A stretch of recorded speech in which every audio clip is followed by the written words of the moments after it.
À Yaoundé, capitale en pleine expansion, derrière les immeubles qui s'élèvent et les chantiers à l'abandon, se cache une autre réalité. Des habitations inachevées, abandonnées par leurs propriétaires devenus, au fil du temps, des refuges improvisés, mais aussi de véritables repères pour le grand banditisme. Je vois seulement les gens qui entrent en haut. Ce sont les Nangaboro, ce sont les malfaiteurs.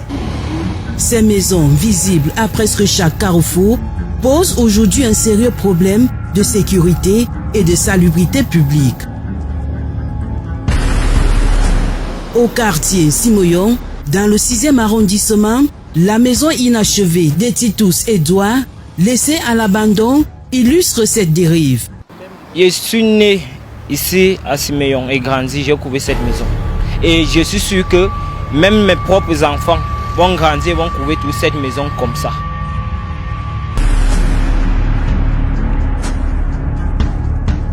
Dans une autre habitation inachevée, un matelas exposé au soleil attire notre attention.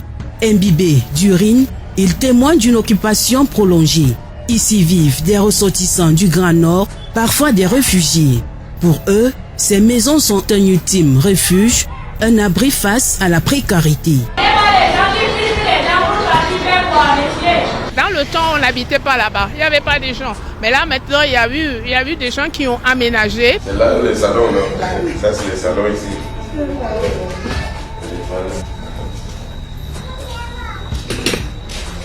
Ah, c'est la cuisine? Oui, ça, c'est la cuisine.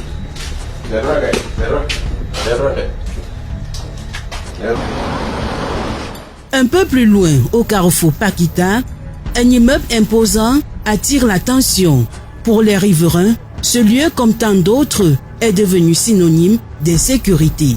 Il a fait ces 11 niveaux là, petit en bas, en haut comme ça là. Et l'État a arrêté, dit que non. Peut-être quand on te dit de faire à 3 niveaux, peut-être l'avion peut venir faire un truc, l'avion cogné. Quand on voit des immeubles comme ça nous met tellement mal à l'aise. Quelqu'un commence, peut-être ce n'est que le foyer des bandits. Peut-être moi je peux suggérer que la police doit faire, c'est de fouiller tous les chantiers. Ils vont même trouver des choses bizarres, terribles.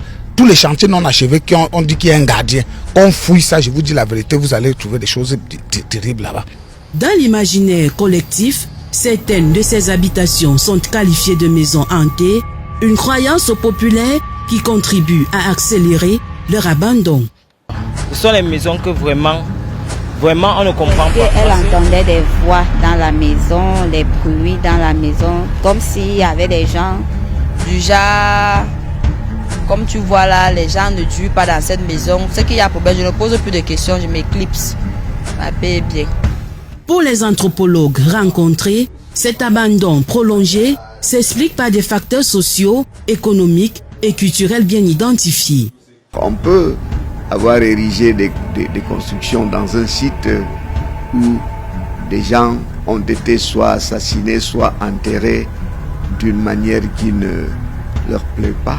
Alors ces martyrs-là veulent démontrer leur présence en faisant habiter la maison par des êtres qu'on ne voit pas. Ils voudraient qu'on reconnaisse qu'ils ont été enterrés là de manière sommaire. Une réalité que partagent également les leaders religieux qui rappellent que le problème ne relève pas des esprits, mais bien de l'irresponsabilité humaine. On va donc se retrouver avec des propriétaires qui viennent, ils achètent le terrain et quand ils commencent les constructions, ils trouvent toutes les difficultés possibles sur le plan financier. Et à partir de ce moment, il va se battre à achever les constructions et chaque fois qu'il se bat, les problèmes financiers s'aggravent.